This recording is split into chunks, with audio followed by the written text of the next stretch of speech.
جابر فرمي جابري كري سامورا فرمي شوي كان بيغمبري خوان بيني صلى الله عليه وسلم حليكي لبرابو عبايكي بسر شانه وبو لشويكي مانغا شوا بخدمتي بيغمبري خوان گەیشتم فمە سەیری دەموچاوی پێغەمبەری خوا مەکرد و سەیری مانگ مەکرد واللهی دەموچاوی پێغەمبەری خوا لە مانگ جوانتر بوو.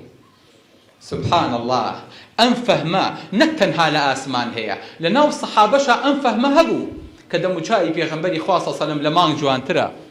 بۆیە ئەبینیت أبو هريرة فرمي ما رأيت شيئا أحسن من رسول الله صلى الله عليه وسلم كان الشمس تجري في وجهه.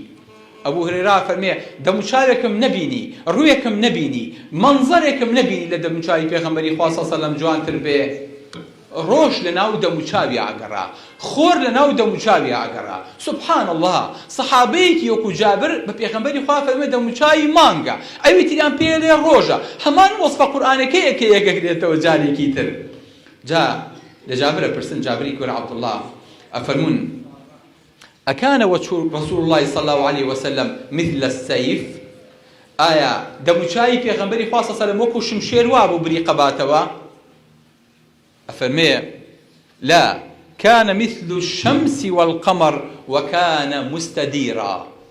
سبحان الله چەند وەصفەکەی جوانە.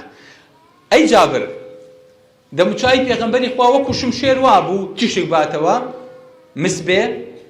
فەرمووی نەخێر دەموچاوی پێغەمبەری خوا وەکو ڕۆژ و مانگ وابوو دەموچاوی خڕ بوو پێغەمبەری خوا صلی الله علیه و سلم. واتە دەموچاوی پێغەمبەری خوا صلی الله علیه و سلم لە هەموو دەموچاوەکان جوانترن.